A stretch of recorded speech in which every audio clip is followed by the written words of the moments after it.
So friends, my topic for today is redefining therapeutic prescriptions through creative temperament repertory. Friends, each human being is unique and is different. Each one of us arrive in the world with our own set of inherited traits. These traits are often a blend of our forefathers, but they are not necessarily the same. A shy and a timid mother may be surprised to find that she has a very aggressive, loud, and argumentative child. Born out of the same mother, the two twins may be diametrically opposite in their nature, despite having the same upbringing, the same school, the same diet, and the same social environment.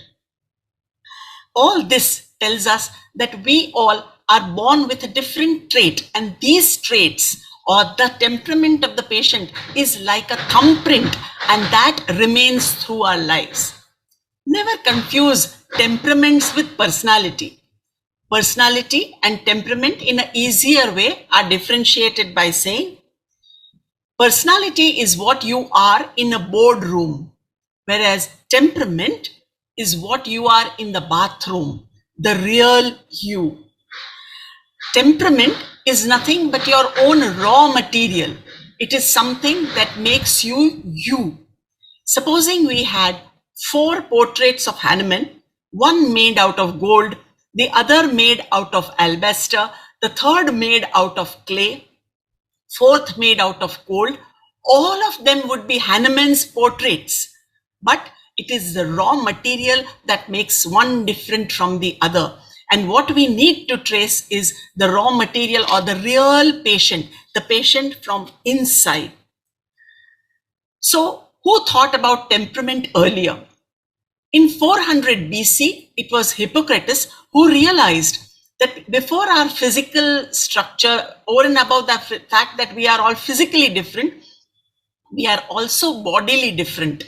And he described it as blood, yellow bile, black bile, and phlegm. In 149 AD, it was Galen who called it sanguine, choleric, melancholic, and phlegmatic. And later on, it was Dr. Hahnemann who then went forward and did a lot of study, and he started including temperament in his Materia Medica, followed by Nair, Clark, Fleury, Complete Repertory, Robin Murphy, and David Little, who also mention a lot about temperaments.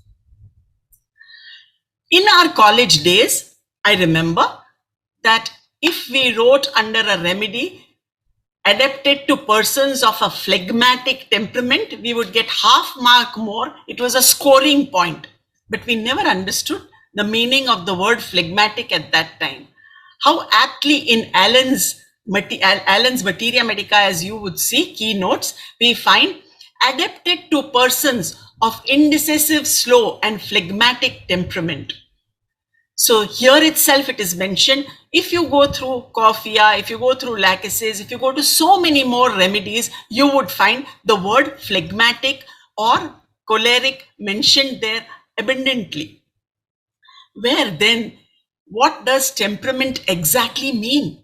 Temperament, friends, is the characteristic combination of bodily, mental, and moral qualities which together constitute the character and the disposition of an individual, and they predispose him to act and behave in a particular manner.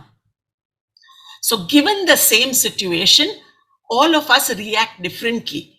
The reason we react differently is because our temperaments are one very different from the other. For example, supposing you are appearing for our exams, all of you must have appeared for your exams, especially more so for your Viva exams, and each one of us acted so differently.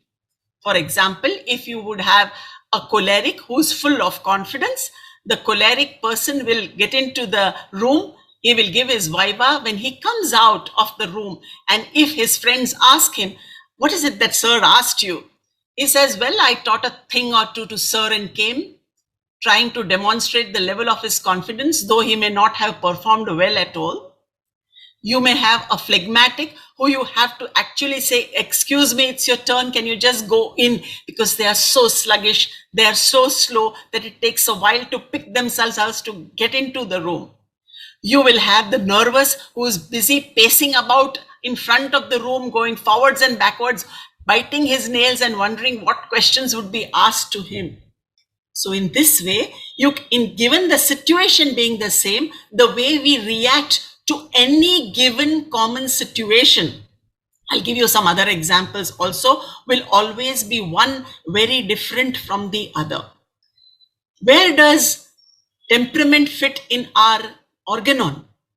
So under the footnote of aphorism number 213, the footnote is 122, which says very clearly, Hahnemann says, thus, aconite will seldom or never effect either a rapid or permanent cure in a patient of quiet, calm, equable disposition. And just as little will nux vomica be serviceable when the disposition is mild and phlegmatic.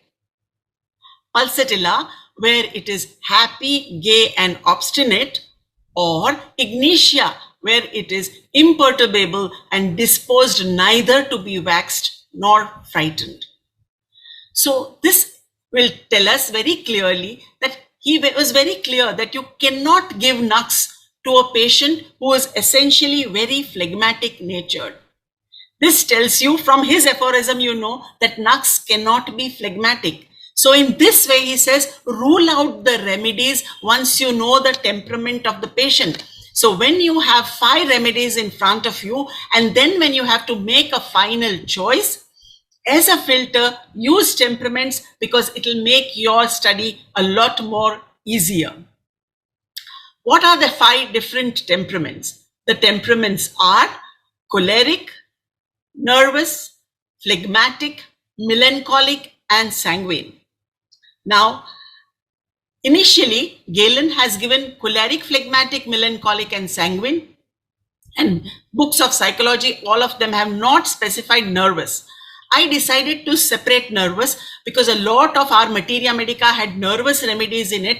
And if it was not separate, we would not be able to get the texture of the remedy.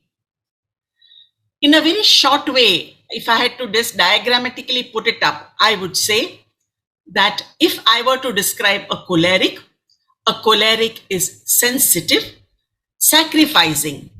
They are very courageous, they are perfectionists, they are responsible, and they are trustworthy. They are very conscientious, they are very diligent. You can trust a melancholic. There is a side to it where they can brood. They cannot leave behind their past and they keep carrying the same all the time. The melancholic is always feeling low, is always feeling negative, is pessimistic, and is sad. The sanguine is diametrically opposite. They are people who are very cheerful, they are vivacious, they are buoyant, they are full, they are like a champagne bottle ready to open. There are no grudges, they are very optimistic, very friendly in nature, very gregarious, very frivolous, carefree, always jesting, and full of humor. The cholerics are the ones who are very competitive. They are the go-getters. They are the ones who want to excel in everything. They are dominating. They will be demanding. They are the ones who want to control others. They may be leaders. They can get anything done at any point of time. They don't falter easily. They are very impatient. They are quick to perceive. They can do 20 things at the same time. They're very independent and they are very witty. The phlegmatic is extremely relaxed, yielding. They are very contented in their own way. They are people who are very stable. They are peaceful and they are couch potatoes. It's very difficult for a phlegmatic to move because there is a lot of indolence. There is a lot of slowness. They are very happy wherever they are situated in life. They are not interested in moving forward, but they are very happy and calm, quiet souls. Nervous. The nervous is always very anxious. They are pre-prepared. They have to, everything for them has to be pre-prepared. They cannot do anything last minute. You cannot expect them to go ex-tempo and just give a speech. They will shiver, they will tremble. One of the most important things for a nervous is health. Okay, nothing else but health. Health, their own health and the health of others. Very often in a case of a nervous patient, with Google easily available today, everything for them seems to be cancer. Okay, and they read on the net and they are prepared with their set of questions. After you finish your case taking, they will ask you all the questions which they have meticulously collected from Google. And in fact, it will be your interview thereafter. At the end also, then they will be saying, are you sure you'll be able to help me? Have you treated cases like this before? Do you think I will get well? So questions like this which keep coming on. A choleric might also ask you, but the way in which a choleric might ask you about how, about it would be, how many cases have you statistically treated about this particular PCOD? Can you give me the statistics? Can I speak to a patient who's been treated and who's been cured by it? The tone of a choleric is different. The tone of a nervous is different. The tone of a phlegmatic is different.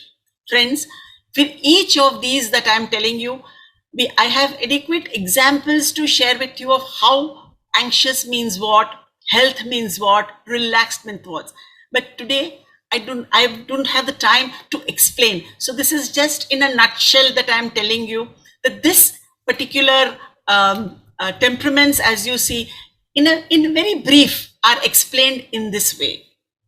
With the online course starting from December, where me along with my colleagues across the world, including my teachers, Dr. Sarkar, Dr. Gajanan, Dr. Borkar, other colleagues in UK, in Croatia, will be joining to teach a 30-hour online course only on weekends with 25 lectures, with an access for 2 years for you to watch the videos again and again, with a WhatsApp group where you all will be joining and trying to solve cases every week, also kind of training there.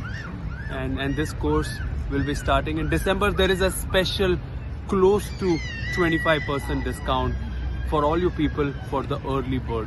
So the seats have already started to kind of register. We have the last few seats. I want all of you to be a part of this, and I want to study with all of you together. So you have all the details, gaurang@gmail.com, and all the contact numbers. I look forward to have you with me. Thank you. Bonjour and merci beaucoup.